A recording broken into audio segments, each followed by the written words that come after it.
So if you go to your case, and see the history, see your history, can you see item is created, assignment, only these things are there, nothing else is there. But sometimes you want user to be mentioned what all the things you are doing. You want to add history also. Okay, so to add history we have something called as add history method, sorry, activity, add history activity. Okay, so this add history activity will add to your audit, I mean, it your work object. Okay, okay, so it would be adding the history audit note. It's like your audit note, you're auditing. If you want to do that, you can go with the add history. So how do you add this? So for this I don't go for anything extra thing. Again, I'll be using this apply data transform only, and add, I'll create um, rm dot history. I'll take this. Instead of save product, I'll add history. See, this is automatic. When this is automatic in sense, this is by default. Pega will add this into history. So let me take add product. Let me add some product. Wait. Now go and check the history. See, description, extra description has come, but you didn't write any description, right? You have to add the description to that. So to add the description, you need to send one parameter value to the add history.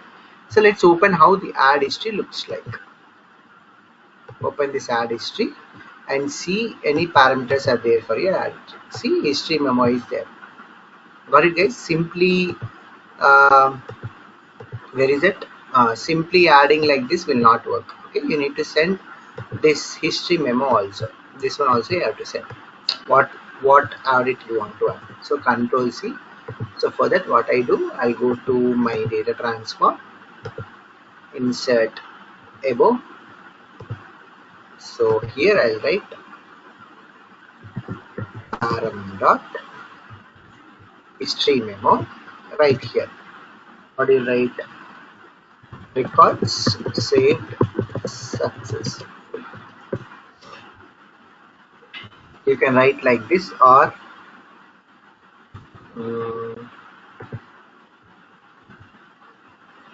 browse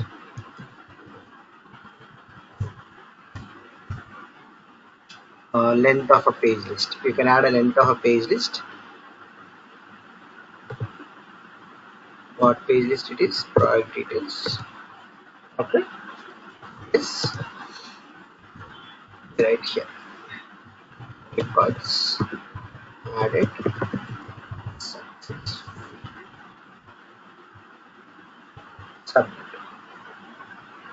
Save.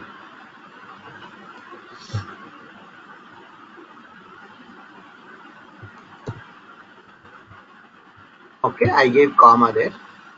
That's why it is throwing an error. So let me create a case. What product? So methods are very important, guys. Method parameters are very important. Okay, so without that we cannot use it, right? So go to history. Can you see? 2 records added successfully. So you are telling which record, how many records. So to get the how many records, you can write a function there. So you're gonna take this thing and you can add. So I added 2 records. So that's the one which is showing on the screen, saying that 2 adds record.